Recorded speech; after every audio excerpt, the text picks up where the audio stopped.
Jayasuryan sir, middle ഈസ്റ്റിലൊട്ടാകെ ഈ യുദ്ധം വ്യാപിച്ചു കഴിഞ്ഞു. യഥാർത്ഥത്തിൽ പ്രശ്നം ഇറാനും ഇസ്രയേലും തമ്മിൽ അല്ലെങ്കിൽ ഇറാനും യുഎസും തമ്മിലാണെങ്കിൽ കൂടി അത് അറബ് രാജ്യങ്ങളെ, പശ്ചിമേഷ്യയെ പാടെ ബാധിക്കുന്ന കാഴ്ചയാണ്.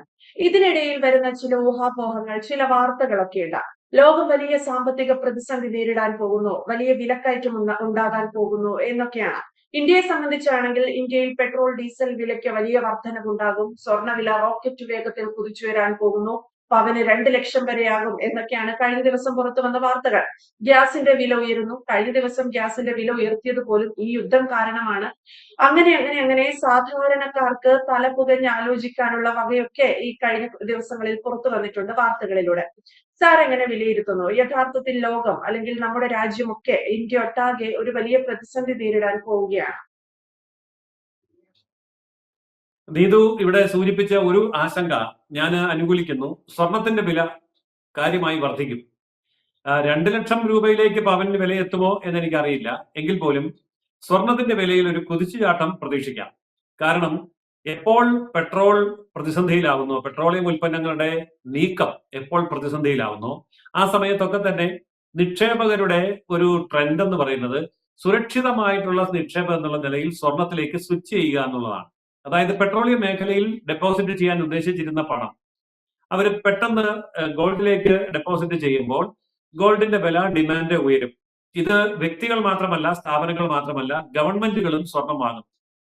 അതുകൊണ്ട് സ്വർണ്ണവില ഉയരും എന്നുള്ളത് ന്യായമായിട്ടുള്ള ഒരു കാര്യമാണ്. മറ്റു കാര്യങ്ങൾ പറഞ്ഞത്, മറ്റ് ആശങ്കകളെ സംബന്ധിച്ചിടത്തോളം എനിക്ക് പറയാനുള്ള ഒരു തിരുത്തൽ, ഇന്ത്യയെ അത് കാര്യമായി ബാധിക്കാൻ പോകുന്നില്ല എന്നുള്ളതാണ്.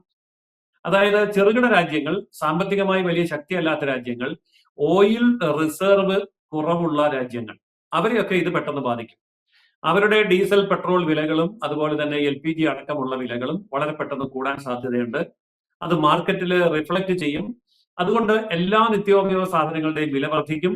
അങ്ങനെ ഉള്ള ഒരു ഭീകരമായ സാമ്പത്തിക സ്ഥിതി ദുർബല സാമ്പത്തുള്ള രാജ്യങ്ങളെ അഭിമുഖീകരിക്കാൻ പോവുകയാണ്. പക്ഷെ ഭാരതത്തെ അത് അങ്ങനെ ബാധിക്കാൻ പോകുന്നില്ല. അതിന് ചില കാരണങ്ങളുണ്ട്. ഇപ്പോൾ എല്ലാവരും പറയുന്നു ഹോർമൂസ് കടലിടുക്ക് വഴിയാണ് നമ്മുടെ രാജ്യത്തേക്ക് വരുന്ന എണ്ണയുടെ 60% കടന്നു വരുന്നത്. അതുകൊണ്ട് അവിടെ ഉണ്ടാകുന്ന സംഘർഷങ്ങൾ, കടലിടുക്ക് അടച്ചാലും ഇല്ലെങ്കിലും നമ്മുടെ രാജ്യത്തേക്കുള്ള എണ്ണയുടെ വേഗത കുറയും. അപ്പോ നമ്മുടെ സപ്ലൈ കുറയും. അങ്ങനെയൊക്കെയുള്ള പ്രശ്നങ്ങൾ അത് എണ്ണ വിലയെ, ഡീസൽ പെട്രോൾ വിലയെ ബാധിക്കും എന്നൊക്കെ പറയുന്നുണ്ട്. പക്ഷേ അതിനൊരു മറുവശം, ഇന്ത്യയെ സംബന്ധിച്ചിടത്തോളം ക്രൂഡ് ഓയിൽ ആണെങ്കിലും അല്ലെങ്കിൽ പെട്രോൾ, ഡീസൽ എന്നിങ്ങനെ റിഫൈൻഡ് ഓയിൽ ആണെങ്കിലും ഇത് രണ്ടും കനത്ത ശേഖരമുള്ള ഒരു രാജ്യമാണ് ഇന്ത്യ. അതായത് അടുത്ത 2-4 മാസങ്ങൾ ഇന്ത്യക്ക് വേണമെങ്കിൽ ഇറക്കുമതി ഇല്ലാതെ പിടിച്ചു നിൽക്കാൻ കഴിയും. അത്രമാത്രം റിസർവ് ഇന്ത്യയുടെ മണ്ണിലുണ്ട്. ഗൾഫ് രാജ്യങ്ങൾ, പ്രത്യേകിച്ച് GCC രാഷ്ട്രങ്ങളൊക്കെ തന്നെ അവരുടേതായിട്ടുള്ള എണ്ണ, ക്രൂഡ് ഓയിൽ എന്നുള്ള നിലയിൽ ശേഖരിച്ചു വെച്ചിരിക്കുന്നത് ഇന്ത്യയിലാണ്. ഈ രാജ്യങ്ങളുമായി നമുക്കൊരു കരാറുണ്ട്. നമ്മൾ ഇവിടെ ശേഖരിച്ചു വെച്ചിരിക്കുന്ന ആ രാജ്യങ്ങളുടെ ക്രൂഡ് ഓയിൽ നമ്മുടെ റിഫൈനറികൾ ഉപയോഗിച്ച് അത് പെട്രോളും ഡീസലും മണ്ണെണ്ണയും ഒക്കെ ആക്കി മാറ്റി നമുക്ക് പകുതി 50% നമുക്ക് സ്വന്തമായിട്ട് എടുക്കാം എന്നുള്ളതാണ്. ഈ 50% നമ്മുടെ ആഭ്യന്തര ഉപയോഗത്തിനേക്കാൾ കൂടുതലാണ്. അതുകൊണ്ട് തന്നെ നമ്മൾ ആ എണ്ണ വിദേശ രാജ്യങ്ങളിൽ പെട്രോൾ ആയിട്ടും ഡീസലായിട്ടും മണ്ണെണ്ണയായിട്ടും വിൽക്കുന്നുണ്ട്.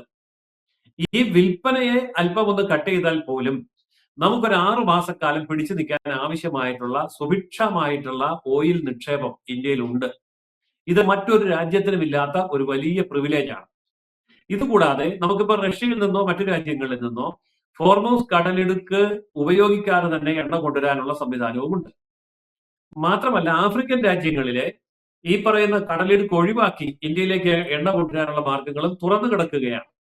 അപ്പോൾ ഈ 3 സാഹചര്യങ്ങൾ, ഒന്ന് റഷ്യൻ എണ്ണ നമുക്ക് വേണ്ടി വന്നാൽ എടുക്കാൻ പറ്റും, 2 നമ്മുടെ റിസർവ് നമുക്ക് ഉപയോഗിക്കാൻ പറ്റും, 3 ആഫ്രിക്കൻ രാജ്യങ്ങളിൽ നിന്നുള്ള എണ്ണ നമുക്ക് സ്വതന്ത്രമായി കൊണ്ടുവരാൻ പറ്റും.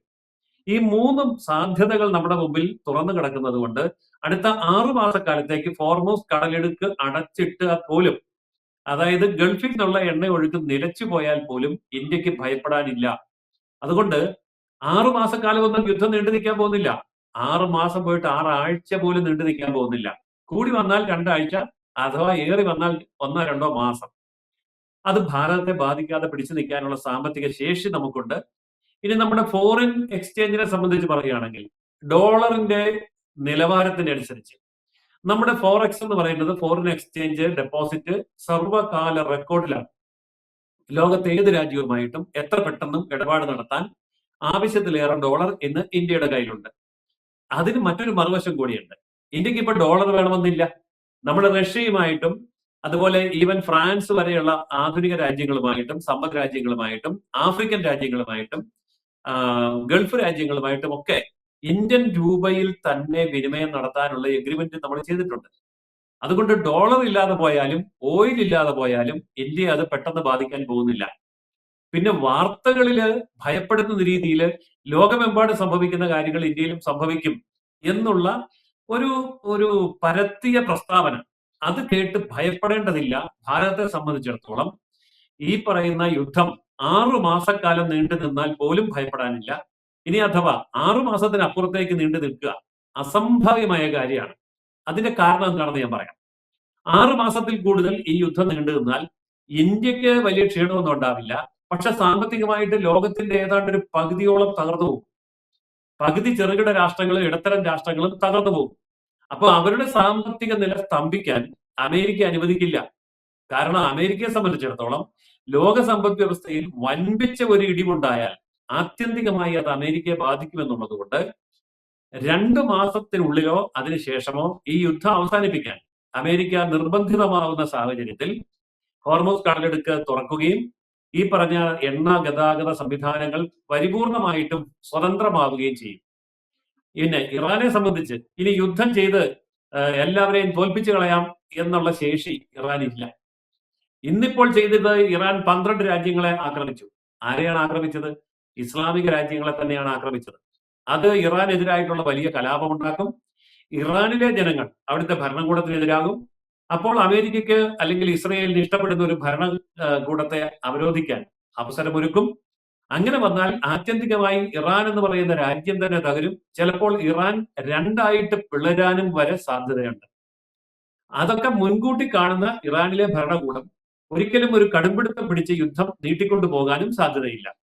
അപ്പോൾ ഈ സാഹചര്യങ്ങൾ ഇന്നാരും ചർച്ച ചെയ്യാത്തത് എല്ലാ വാർത്തകളും സെൻസേഷണൽ ആക്കി കൊണ്ടുപോകാനും ഇതാ നമുക്കൊരു വലിയ ആപത്ത് വരാൻ പോകുന്നു, ഭയപ്പെട്ടോളൂ എന്ന് പറഞ്ഞ് പേടിപ്പിക്കുകയും ചെയ്യുന്ന ഒരു ശൈലി വിശേഷിച്ച് ഇന്ത്യയിൽ, അതിനേക്കാൾ പ്രത്യേകിച്ച് കേരളത്തിലുള്ളത് കൊണ്ട് വെറും ആശങ്കയുടെ വ്യാപാരം മാത്രമാണ് ഇപ്പോൾ നമ്മൾ കേൾക്കുന്ന വാർത്തകൾ എന്നാണ് എന്റെ അഭിപ്രായം.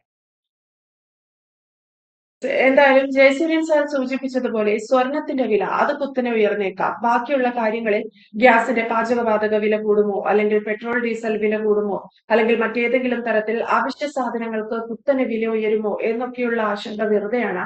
യഥാർത്ഥത്തിൽ ഇത്തരത്തിൽ കേരളത്തിൽ ഉൾപ്പെടെയുള്ള മാധ്യമങ്ങൾ പറഞ്ഞു പരത്തുന്ന അല്ലെങ്കിൽ ഭീതി ഉണ്ടാക്കുന്ന ചില വാർത്തകൾ ഇത്തരത്തിൽ പുറത്തു വരുന്നുണ്ട്.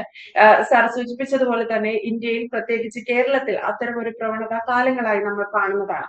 ആകെയുള്ളത് പ്രവാസികളുടെ കാര്യത്തിലുള്ള ചെറിയൊരു ആശങ്ക മാത്രമാണ്. ആരെങ്കിലും യാത്ര ചെയ്യാൻ പ്ലാൻ ചെയ്തിട്ടുണ്ടെങ്കിൽ വിമാന സർവീസുകൾ റദ്ദാക്കിയത് കൊണ്ട് മാത്രം ഉണ്ടാകുന്ന ചില വൈകലുകൾ അത്തരത്തിലുള്ള ആശങ്കകളാണ്. അറബ് രാജ്യങ്ങൾ ഉൾപ്പെടെ യാതൊരു തരത്തിലും ഭയപ്പെടേണ്ടുന്ന സാഹചര്യം നിലവിലില്ല എന്ന് അറിയിച്ചിട്ടുമുണ്ട്.